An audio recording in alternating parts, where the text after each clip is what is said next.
Hello, and welcome to Fusion Writing, where building character meets creating structure.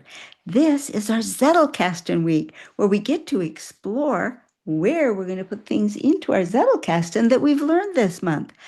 Victoria, what will you tease us with? For my compass, it's pretty straightforward this week. I'm just going to walk you through a few key ways that I suggest you file all of this narrative distance and focalization stuff that we're talking about. So come back tomorrow and we will take a spin through the different places where I have this material and see if any of it lines up with where you want to put it. All right.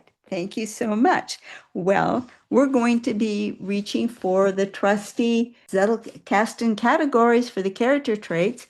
If you don't already have your copy, you can do something like do a screen capture and kind of get one that way. But we'll give you the numbers to go with the character trait of gratitude, which we've been studying all this month. So come on back tomorrow and we'll put some cards into the Zettelkasten. See you then. Bye-bye.